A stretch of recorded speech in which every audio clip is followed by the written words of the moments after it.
शास्त्रीजी महाराज बोलू नका ना यांच्या आज्ञेनं विशेष करून कार्यक्रमाचे अध्यक्ष, परिषदेचे अध्यक्ष गुरुवर्य पूज्य श्री कारंजेकर बाबा यांच्या अथक प्रयत्नानं किंवा कृपा आशीर्वादानं गुरुवर्य पूज्य श्री कळंकर बाबा आदी करून सर्व महाभाव संत महात्मे सर्वांच्या चरणावृंदी साष्टांग प्रणिपात दंडवत प्रणाम. महाचिंतने मागील वर्षी सुद्धा जालना शहरामध्ये झाली, त्याही वेळेस वर्णी लागली आणि ह्याही वर्षी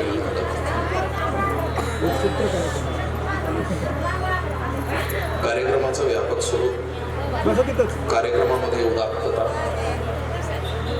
कार्यक्रमामध्ये आसक्ती आणि संप्रदाय वाढीसाठीचा हा आतोनात प्रयत्न.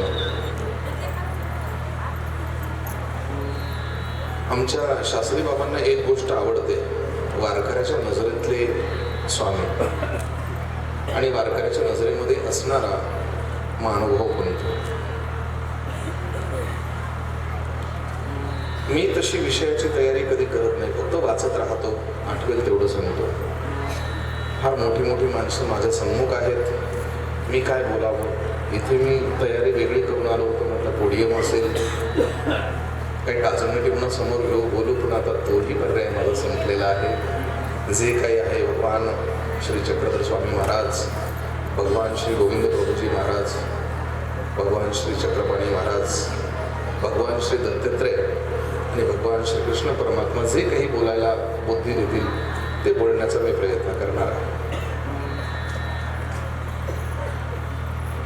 आवश्यकता माणसाला धर्माची का पडावी, काय गरज आहे. मी फिलॉसॉफीचा विद्यार्थी असल्या कारणानं प्रत्येक वेळेस माझ्या अंतःकरणामध्ये हे प्रश्न यायचे. मागे एकदा एबीपी माझ्या कट्ट्यावरती माझा कार्यक्रम झाला आणि ज्ञानदा कदम नावाच्या वृत्त निवेदिकेने एक प्रश्न विचारला होता की वारकरी संप्रदायासाठी तुमचं योगदान आहे आणि अजून बेटर करता येईल असं तुम्हाला काही आहे का तुमच्या मनात संकल्पना. मी त्यांना सांगितलं होतं कुठलाही संप्रदाय असो डिजिटल होणं गरजेचं आहे. प्रत्युत्तर असं आलं की संप्रदाय डिजिटल झालाय, मोठे मोठे बेस लागतात, टॉप लागतात, मिड लागतात, मॉनिटर लागतात, यामा कंपनीचा मिक्सर लागतो, पॉवर अँप लागतात. मग किती रिव्हर्ब पाहिजे, किती रिव्हर्ब पाहिजे तुम्हाला, किती बेस पाहिजे, हाईस पाहिजे, ट्रिपल पाहिजे, इको व्हॅल्यूम डिले, हे सगळं आलंय. मोठे मोठे LED लागतात, LCD लागतात. कार्यक्रमाचं स्वरूप मोठं झालंय. याला डिजिटल म्हणता येईल का? याला डिजिटल म्हणता येणार नाही, याला इव्हेंटली डिजिटल म्हणता येईल. तसं संप्रदायाला डिजिटल करणं म्हणजे परंपरा मोडीत काढणं असं मुळीच नाही. त्याच परंपरांना एक विशिष्ट स्वरूप देऊन समाजाच्या बरोबर चालायला लावणं. जी षडदर्शनं आहेत, ज्याला उपनिषदही असं म्हटलं जातं किंवा वेदांतही म्हटलं जातं, यामध्ये मी तर म्हणतो की आमचं वाङ्मय जे आहे दिल्लीला झुकवून जर मराठी भाषेला अभिजात भाषेचा दर्जा प्राप्त करून देणारे ग्रंथ आमच्या महाराष्ट्रात लीळाचरित्रासारखे आहेत, विवेक सिंधू सारखे आहेत, ज्ञानेश्वरी सारखे आहेत. आम्ही एकमेकांशी का भांडतो. माझं नाव वाचल्यानंतर ऐकल्यानंतर एक गोष्ट तुमच्या लक्षात आली असेल की हा माणूस मुस्लिम आहे. मुस्लिम असून मराठी बोलू शकेल का? शिवाय गुरुवर्य पूज्य श्री बाभुळकर शास्त्रीजी महाराजांच्या मार्फत आलाय. थोडीशी जबाबदारी श्रोत्याची वाढली, माझी तर वाढते, मला माहिती आहे. हा माणूस तत्वज्ञानाचा तरी बोलू शकेल का की त्यातही तप होईल. मला बोलायचं असं आहे की संप्रदायात जरी मी वेगळे असेल तरी पण मी लोकांना सांगत असतो, मी जोडण्याचं काम करतो. मी मुद्दाम माझ्या ग्रंथालयामध्ये, माझं जे ग्रंथालय आहे त्या ग्रंथालयामध्ये मुद्दाम कुराणच्या शेजारी गीता ठेवली आणि एका बाजूला आता लीळाचरित्र ठेवलंय. शेजारी ज्ञानेश्वरी आहे, ग्रामगीता आहे, हे सर्व ग्रंथ आहेत. उपनिषद, वेद, वेदांग, उपनिषद, शास्त्र, पुराण सर्व काही आजूबाजूला ठेवलंय. मी इतक्या दिवसाची वाट बघतोय कधीतरी एकमेकाशी भांडतील. मग माझ्या लक्षात आलं, लोग आपस में लड़ते हैं गीता और कुरान को लेकर. उल्टा करून सांगतो, लोग आपस में लड़ते हैं गीता और कुरान को लेके. मैं तो सोच रहा हूं अभी तक तो एक दूसरे से नहीं लड़ते हैं, लड़ते वही है जो उन्हें नहीं पढ़ते हैं. जे वाचत नाही ना ते कधीच वाचत नाही, लक्षात ठेवा. रस्त्यावरती आंदोलनासाठी तुमचा उपयोग होऊ शकतो म्हणून आपली शास्त्र आपण वाचली पाहिजे, समजावून सांगितली पाहिजे. एखाद्या वाङ्मयामध्ये ज्या वेळेस अभ्यासासाठी प्रवृत्त व्हावं तर लक्षात आलं पाहिजे की आपण अभ्यास करत असताना याच्या खोलापर्यंत कुठे जाऊ. अनुबंध चतुष्टय नावाचा मुद्दा असतो. स्वज्ञानेन प्रेरयते इति अनुबंधः. त्यामध्ये अधिकार, संबंध, विषय आणि प्रयोजन. मग संप्रदायाची रचना केव्हा होते तर थोडस मी ग्लोबली मांडणार आहे.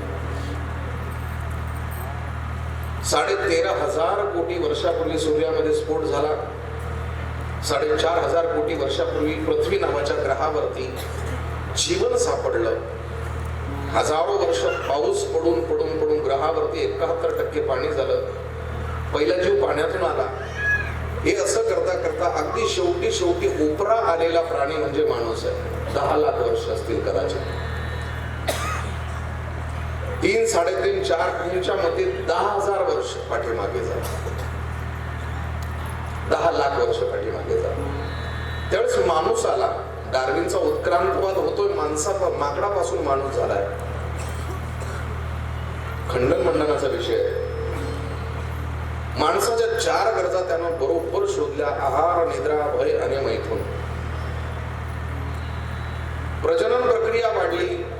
आहारासाठी कंदमुळं शिकार करू लागला.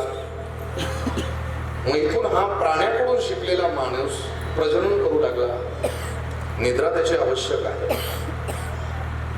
हे सर्व घडत असताना माणसानं ज्यावेळेस माणसात यायला सुरुवात केली, काळ खूप अलीकडचा आहे. तर असं म्हणतात सप्त सैंधव परिसरामध्ये विद नावाच्या धातूपासून वेद निर्माण झाले. त्याचे 4 भाग झाले. ऋग्वेद, यजुर्वेद, सामवेद, अथर्ववेद. या 4 वेदांचं विघटन केलं वैशंपायन महर्षी वेदव्यास, जे गीतेचे लेखक आहेत. हे सगळं होत असताना एक प्रकार घडत होता की ऋग्वेदामध्ये काय, यजुर्वेदामध्ये काय, सामवेदामध्ये काय आणि अथर्ववेदामध्ये काय, 4 प्रकारची निरीक्षण नोंदवणारी 4 कमिटी समिती स्थापन झाल्या. ऋग्वेदावरती भाष्य केलं मुंडकोपनिषदानं. मी स्वामींच्या पर्यंत येणार आहे, स्वामींच्या शक्तींपर्यंत येणार आहे, त्यांच्या भगवत पदापर्यंत येणार आहे आणि तिथून पुढे त्यांच्या चरित्राला प्रारंभ करणार आहे. जरा माझ्या नजरेतून बघा. ऋग्वेदावरती भाष्य केलं कोणी? ऐतरेय उपनिषदानं सांगितलं की प्रज्ञानम ब्रह्म, ज्ञान हेच ब्रह्म आहे. यजुर्वेदावरती भाष्य केलं बृहदारण्यकोपनिषदानं, अहम ब्रह्मास्मी, मीच ब्रह्म आहे. सामवेदावरती भाष्य केलं छांदोग्य उपनिषदानं, तत्वमसी महावाक्याचा बोध दिला. सरते शेवटी अथर्ववेदावरती भाष्य केलं मुंडकोपनिषदानं आणि सांगितलं की अयम आत्मा ब्रह्मा. 4 प्रकारची ब्रह्म आहे. शोधायचं कुठे? प्रत्येकानं आपापली ब्रह्म शोधायला सुरुवात केली. वेदांताच्या मतानुसार आगम आणि निगम 2 प्रकार आहेत. वारकरी संप्रदाय जर अद्वैती आहे तर महानुभाव पंथ हा द्वैती आहे.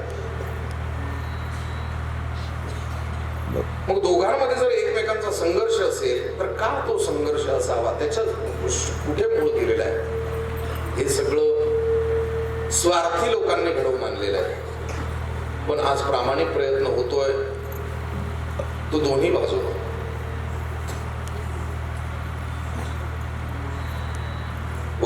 हस्तांतरी झाली, पुढे ब्रह्मसूत्र झालं, थोडस पुढे आल्याच्या नंतर उपनिषद झाली आणि या सर्वांचं सार काढून गीता आली जन्माला. सर्व उपनिषदो गावो दुग्धा गोपालनंदना पार्थो वत्स सुधीर भोक्ता दुग्धम गीतामृतम महत्. गीतेनं प्रारंभ केला, त्या प्रारंभामध्ये खरं लीळा चरित्र दडलेलं आहे. धर्मक्षेत्रे कुरुक्षेत्रे समवेता युयस्सवा मामका पांडवश्चैव किम कुर्वत संजया. का स्वामींनी आपल्या जीवनामध्ये विजनवास सहन करावा, का सालबर्डीच्या जंगलामध्ये जाऊन ध्यानधारणा करावी, साधना करावी, काय कारण असतील, उत्तम प्रकारचा संसार मोडून त्यांनी का वनवन भटकावं, याच्याही पलीकडे जाऊन स्वामीजींनी वारंगळपर्यंत जावं. तिथे जाऊन पुन्हा विवाहबद्ध होण्याच्या नोंदी सापडतात. पुन्हा तोही प्रपंच मोडावा आणि इकडे येऊन प्राणी मात्रावरती दया दाखवावी. तर शास्त्रीय भाषेमध्ये थोडस मी वेगळ्या पद्धतीने सांगेन. एनपीडी नावाचा आजार हा प्रत्येक जीवाला झालेला असतो, नार्सिस्टिक पर्सनॅलिटी डिसऑर्डर. याचा इलाज करणारा जो डॉक्टर आहे त्याला सायकॅट्रिस्ट म्हणतात. आश्चर्य, तो आपल्याही पेक्षा जास्त रोगी आहे, त्याला तो आजार झालेला आहे. म्हणजे नेमकं काय, तर माणूस आत्ममुग्ध होतो, सेल्फ रिस्पेक्ट म्हणतो. तो एका विशिष्ट नावाला, एका विशिष्ट पदाला चिकटून राहतो. कागदावरती तो स्वतः कागदाची फुलं घेऊन सुगंध घेण्याचा प्रयत्न करतो, कागदाचे पंख घेऊन उडण्याचा प्रयत्न करतो. एक बंगाली भजन आहे. या मनानं एवढा मोठा बाजार केलेला आहे की मनाला वाटतं की मीच सगळं काही करतोय. माणूस स्वतःची पेन्शन घ्यायला जरी गेला तरी जिवंत असल्याचा दाखला त्याच्याकडे मागतात. प्रेत 4 दिवस स्मशानाच्या बाहेर सडत तरी तिथला कर्मचारी म्हणतो मृत्यूचा दाखला घेऊन या. माणूस कागदापुरता शिल्लक राहिलेला आहे, कागदाच्या पलीकडे कुठेतरी असावा. या ब्रह्मांडातल्या कुठल्याही वस्तूला शोधण्याचा प्रयत्न केला तर एका क्षणात गुगल तुम्हाला शोधून दे. पण स्वतःचा शोध स्वतःला घ्यावा लागेल आणि ज्यानं स्वतःला शोधलं त्याला शोधत जगाचा बाप त्याच्या घरी आल्याशिवाय राहणार नाही. या शोधनाचा प्रयत्न माणसाला करावा. आमचे ग्रंथ आम्ही वाचत नाही म्हणून वाचत नाही, ग्रंथ वाचले पाहिजे, समजून घेतले पाहिजे. मला ज्या वेळेस गुरुवर्य श्री पुजदे बाबांचं लीळाचरित्र मिळालं, अजून एक उपलब्ध केलं, भरपूर साहित्य मिळालं. शास्त्री बाबांचे बरेचसे ग्रंथ मिळाले, डॉक्टर साहेबांचे ग्रंथ मिळाले, अनेक ग्रंथ मी कलेक्ट केले आणि वर्षभरामध्ये मी ते वाचतोय. ते वाचत असताना मला असं वाटतंय की केवढा हा प्रयत्न आहे समजावून सांगण्याचा. फक्त मेंढीसारखं खाली डोकं घालून चालू नका. उद्धाराचं खरं साधन काय असावं, ते कुठल्या संप्रदायात याचा विचार करू नका. फुलपाखरू असतं, 14 दिवस जगतं, आनंदानं जगतं. ज्या फुलावर बसतं ते फुल परसदाराचं आहे की तुळशी वृंदावनाचं याचा विचार नाही करत. श्रीमंताच्या घरचं फुल आहे की गरीबाच्या घरचं फुल आहे कधीच विचार करत नाही. आपण फक्त वाटले गेलेलो आहोत. एकदा स्वामी समजून घ्या, समजले की लक्षात येईल. ज्या वेळेस पंथ परंपरा सुरू झाली, माणसाला जगण्याची धडपड सुरू झाली, तर अनेक प्रकारचे विचार जगतामध्ये आले. पहिला जो प्रकार आला त्याला निगम असं म्हटलं गेलं, म्हणजे वेद प्रणित. विशिष्ट वर्गाने हक्क दाखवला, आम्ही प्रवर्तक आहोत. त्याच वर्गातून काहींना वाटलं की जगतहितासाठी जर हे सगळं वाङ्मय असेल तर आम्ही का लोकांना सांगू नये. ज्यावेळेस समाज बहिष्कृत करतो तर घरदार सोडून घरावरती दारावरती तुळशीपत्र ठेवून निघतात बाहेर गोविंद प्रभू, निघतात बाहेर चांदेवराव, निघतात बाहेर स्वामी चक्रधर. स्ववर्गाचा, स्ववर्णाचा रोष माथी घेऊन निघतात बाजारात आणि लोकांना सांगतात की बाबा रे, तुमचं हित जर निगम करत नसेल तर आगमाच्या माध्यमातून चला. आगम म्हणजे तंत्र. या तंत्रासाठी दोन गोष्टी खूप गरजेच्या आहेत. त्यातली पहिली आणि तीच गोष्ट बोलणार आहे ज्याला म्हणतात योग. युज समाधौ म्हणजे समाधीपर्यंत पोहोचणारा योग. बुद्धांचा योग आहे, जैनांचा योग आहे, हिरण्यगर्भाचा योग आहे.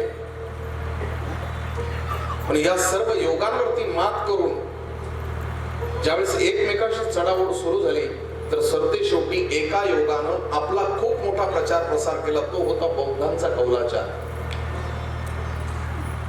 समान आहेत म्हणून जैन आणि बौद्धांच्या साम्य मताला उल्लंघन करून ज्यावेळेस बौद्धांचा एक पंथ पुढे जातो त्याला कौलाचार का म्हणतात मी पुढे सांगणार आहे तो विषय.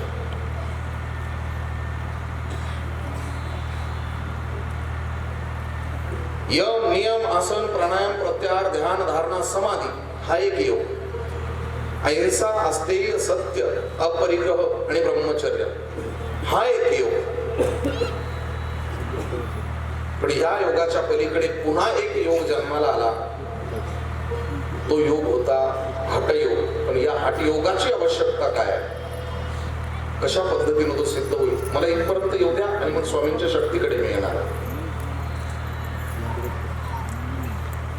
कौलाचार झाला म्हणजे नेमकं काय झालं. भगवान श्रीकृष्ण परमात्मा कलियुगाच्या अगदी द्वापाराच्या उपांत्य अवस्थेमध्ये कलीला दंडित करण्याचा प्रयत्न करतात. कलीनं काही वरदानं मागून घेतली. मी राहावं कुठे, सुवर्ण, मदिरा अशी काही ठिकाणं मागितली. तर सुवर्ण ही जे ठिकाण आहे याच्या ठिकाणी तो राहिला. मत्स्येंद्रनाथाला श्रीराज्यामध्ये गेले आणि तिथे एक नवीन प्रकारचा योग सांगू लागले ज्याला म्हणतात 3 बंध बांधणं. पहिला मूलाधार बंध. मानवी शरीर जे आहे त्याची शिवण टाचा शेवटीची जी गाठ आहे ना ती मूलबंधाला गाठलेली आहे. जननेंद्रिय आणि मलद्वार या दोघांच्या मध्ये जी 4 अंगुल जागा आहे तिथे मूलाधार चक्र आहे. सहस्रासार त्याला अनेकही नाव आहे. डावी टाच मूलाधार चक्राला लावावी. उजवा पाय डाव्या मांडीवर ठेवावा. दीर्घ श्वास घ्यावा. याला म्हणतात मूलाधार बंध किंवा मूळबंध. दुसरा आहे उड्डाण बंद. पोट पाठीला चिकटेपर्यंत श्वास आतमध्ये घ्यावा. आणि तिसरा आहे जालंधर बंद. वाटेल तितका श्वास आतमध्ये घ्यावा. हनुवटी छातीला लावावी आणि श्वास आतमध्ये रोखून ठेवावा. याला म्हणतात जालंधर बंद. हे शिकवत शिकवत शिकवत शिकवत ज्यावेळेस श्रीराज्यामध्ये जातात मायोंग परिसर किंवा कामाख्या प्रदेश इथून प्रारंभ होणार आहे. कामाख्या प्रदेशामध्ये अनैतिक संबंध तंत्रविद्येसाठी वापरले जातात. अखाद्य खाल्लं जातं. जेव्हा गोरक्षनाथ माघारी आणतात ना तर ते सांगतात की इथे कौलाचार सुरू आहे म्हणजे बुद्धांचं वज्रयान. पंचमकार. पंचमकार कोणते लक्षात ठेवा. पहिला मेन ब्रह्मपुत्रा शेजारी असल्या कारणानं मासे सेवन करा असं कौलाचार म्हणजे वज्रयानी म्हणतात. दुसरं मांस. तिसरं मदिरा. चौथं मुद्रा आणि 5वं मैथून. हे कामाख्या प्रांतामध्ये असणारा कौलाचार किंवा ह्या पद्धतीचं अवघड कार्य गोरक्षनाथांनी वेगळ्या पद्धतीने समजावून सांगितलं आणि शाकाहारी योग लोकांना समजावून सांगितला. आणि यातून हठयोग नावाची प्रक्रिया जी आहे ती जगताच्या समोर गेली. हा हठयोग जो आहे या हठयोगाला प्राप्त करणारे सर्वच्या सर्व आहेत. कारण हठयोगाच्या अगोदर किंवा गाणपत्य नावाच्या संप्रदायाच्या अगोदर एक अवधूत मार्ग होता आणि त्या अवधूत मार्गामध्ये शुद्ध योग सांगितला होता. म्हणून महानुभाव पंथानं स्वीकारलेलं पहिलं दैवत श्री दत्त. यांनी 3 बंध तर सांगितले पण रजतम सत्वावरती मात कशी करावी. निसर्ग मानवी शरीराला इजा पोचवणारच आहे, पण त्यानं इजा पोचवू नये म्हणून शरीराला परिपक्व करण्याची जी पद्धती आहे ती पद्धती अवधूती आहे. दुसरं दैवत स्वीकारलं भगवान श्रीकृष्ण. हे समानतेचं दैवत आहे, पंथभेद न मानणारं दैवत आहे, समरसतेचं दैवत आहे आणि योग्य प्रकारचा निर्वाळा देणारं दैवत आहे. दुसरं दैवत ते. यातूनच योग मार्ग दाखवला किंवा गीतेमध्ये सांगितल्याप्रमाणे योग 5व्या अध्यायामध्ये सांगितल्याप्रमाणे हा सगळा योग आहे. हा राजयोग आणि हठयोग दोघांना मिळून झालेला योग आहे. हे गीता वाचल्याच्या नंतर किंवा अभ्यासल्याच्या नंतर समजतं. तिसरं दैवत स्वीकारायचं आहे. आता पश्चिम महाराष्ट्रात जावं लागेल. त्यांना प्राप्त झालेला जो हठयोग आहे, या हठयोगाच्या माध्यमातूनच कामाख्या प्रांतामध्ये असणारी काय होत आहे, ज्यावेळेस नाथ पंथामध्ये मत्स्येंद्रनाथाला हे समजावून सांगतात तर गोरख पंथ नावाचा एक पंथ आहे, त्यातला वीरशैव पुढे निघालेला आहे. तर कबीर महाराज जे आहेत हे निम गोरखपंथी आहेत. ते सांगतात की गोरक्षनाथ आपल्या गुरुला सांगतात की स्त्रियाचा संग योग्य नाहीये, तो योग्यांसाठी, आम्हा प्रापंचिकासाठी त्याची काही अडचण नाही, पण योग्यांसाठी स्त्रीचा संबंध अडचणीचा आहे. त्यावेळेस कबीर महाराजांचं एक प्रमाण आहे, छाया पडत नारी की अंधा होत भुजंग. छाया पडत नारी की अंधा होत भुजंग. दिन नर की क्या बाती यारो जो नित नारी के संग. म्हणून एखादे वेळेस कदाचित अघोर कर्म करणारी, चुकीचं कर्म करणारी एखादी स्त्री आपण होऊन ज्या वेळेस एखाद्या पुरुषाला वश होते किंवा आपल्या अंतर्मनाच्या भावना सांगते, त्यावेळेस ज्ञानी मनुष्य समजू शकतो की स्वार्थ काय. त्यातल्या कामाख्याच्या एका अघोरी कर्म करणाऱ्या स्त्रीच्या मनात इच्छा उत्पन्न होते, पण या सर्वांच्या वरती जे दैवत आहे ते सात्विक आणि तामसिक लोकांना सुद्धा घाबरवणारा आहे, सर्वांच्या वरती आहे, ते भगवान दत्तात्रय. म्हणून दत्तात्रयाची शपथ दिली जाते, खबरदार उमराव ओलांडशील तर. तिथे थांबली ही स्त्री. काही हट्ट सोडणार नाही. 7 दिवस झाले. ज्या मार्गाने देह त्याग करून हरिपाळ नावाच्या देहामध्ये शरीर प्राणोत्क्रमण केलं, तो हठयोग आहे. 5 शूद्र सिद्धी आहेत, 10 गौण सिद्धी आहेत, 8 महासिद्धी आहेत. या 10 गौण सिद्धीमध्ये एक सिद्धी आहे परकाया प्रवेशन. आणि हे परकाया प्रवेशन जे आहे, या परकाया प्रवेशन करण्याची कला ज्याच्यामध्ये असते त्याचं शरीर छिन्न विछिन्न होत नाही. म्हणून या मतावरती मी स्वतः एक दर्शनाचा विद्यार्थी, PhD होल्डर शब्द देतो तुम्हाला की भगवान श्री चक्रधर स्वामी महाराज आजही आहेत, हयात आहेत, तुमच्या आमच्यात आहेत. मी ज्यावेळेस परवाच्या दिवशी त्र्यंबकेश्वर मध्ये बोलता बोलता म्हणालो की काल मी गहिनीनाथ गडावरती कीर्तन झालं, आज त्र्यंबकेश्वराला आलो आणि उद्याचा दिवस गेला की परवा मी रिद्धपूरला जातोय आणि तिथे महानुभाव पंथाच्या महाचिंतनी नावाच्या कार्यक्रमामध्ये माझं व्याख्यान आहे. एका शहाण्या माणसानं माझ्या जवळ कीर्तनाच्या नंतर आला आणि त्याला सांगितलं तुम्हाला काहीतरी पटायला पाहिजे. म्हटलं काय? तुम्ही चाललात कुठे? म्हटलं महाचिंतनीमध्ये. कसला कार्यक्रम आहे? म्हटलं महानुभाव पंथाच्या एक फार मोठा उत्सव असतो आणि मी पित्याचा दर्जा ज्या महंताला दिलेला आहे त्या शास्त्री बाबांच्या आज्ञेखातर चाललोय. ते म्हणाले की तुमचे संबंध जोपासून ठेवा, पण तुमचं जे तत्व आहे, जे तुमचा संप्रदाय त्याच्याशी नातं तोडून जा. म्हटलं का? म्हणजे ते आपल्या देवाचं दर्शन घेत नाही. म्हटलं देव त्यांचे आणि आपले हे ठरवणारा तो कोण? त्या प्रश्नाचं आधी उत्तर दे ना. जर श्रीकृष्ण त्यांनी स्वीकारले, तुम्हीही स्वीकारत आहात. जर भगवान दत्तात्रय स्वीकारले, तुम्ही स्वीकारत आहात. ठीक आहे, माऊली ज्ञानोबरांपासूनची जी परंपरा आहे ती परंपरा आपण स्वीकारतो. त्यांनी गोविंद प्रभू महाराज पर्यंत जी परंपरा आलेली आहे, स्वामी चक्रधर स्वामी महाराज असतील किंवा चक्रपाणी महाराज, ही जी मंडळी आहे यांना स्वीकारलं. हे प्रवर्तक आहेत ना, सिद्ध आहेत ना. मग यांच्या पक्ष प्रचाराला आपण का बळी पडतो? नाही म्हणते ते आपले नाहीत. म्हटलं मी गेल्यावरती तिथे ना ब्लेड घेऊन जातो आणि जरा रक्त काढून बघतो. म्हटलं तुला आजार झालेला आहे आणि त्या आजाराचं निदान मला केल्याशिवाय इथून जर गेलो मी तर माझ्या बुद्धीला व्यभिचार केल्याचा दोष लागेल. म्हणून म्हटलं बरं जरा बैस. म्हटलं तू कीर्तनाला आला, नेमकं काय तुझ्या मनात काय? तो म्हणे काही नाही, मुसलमानाचा भाव आहे, कसा बोलतो बघू म्हणून कीर्तनाला आलोय. म्हटलं मग मुसलमान चालतो का?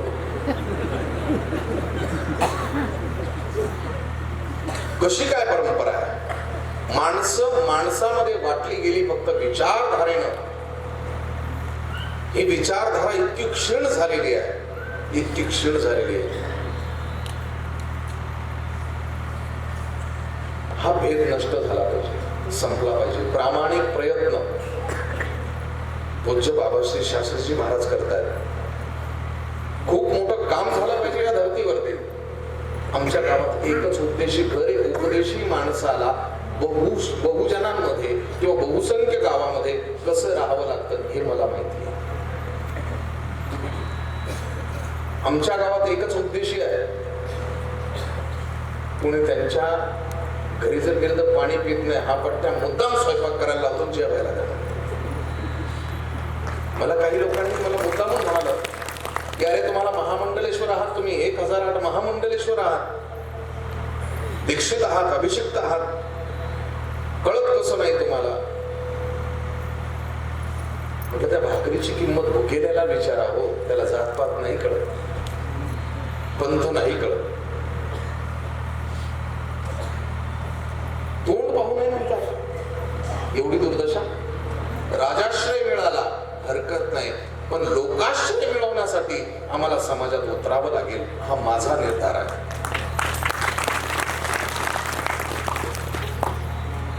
गुरुवर्य श्री कारंजेकर बाबा असतील, कळमकर बाबा असतील, शास्त्रीजी असतील, यांच्या पायावर मस्तक टेकवून मला ही दुही मिटवण्यासाठी एक संधी मिळावी यासाठी मी प्रयत्नशील आहे की जे विद्यापीठ झाले ना याच्या शाखा करा, शिकवा. मुलं आहेत, भरपूर मुलं आहेत, मुली आहेत, शिकतील, मोठ्या होतील. जर एका राजपुत्राचा किंवा प्रधान पुत्र जो आहे त्या प्रधान पुत्राला वाटावं की माझा उत्तम चाललंय सगळं काही, कशाला मी उगाच काहीतरी करू, सगळं व्यवस्थित चाललेलं असताना का अवदशा मागावी? हरिपाळ देवाच्या शरीरामध्ये संचार झाला, लीळाचरित्र तुम्हाला सर्वांना माहिती आहे, पण त्यातल्या काही आतमधल्या गोष्टी सांगतो मी तुम्हाला. काय आहे, ज्यावेळी डिबेट करावी लागेल तर कशा पद्धतीने मांडावा लागेल. एका शरीरातला जो महात्मा आहे तो दुसऱ्या शरीरातल्या महात्म्याला ओळखतो केवळ चेतनेनं, एनर्जीनं.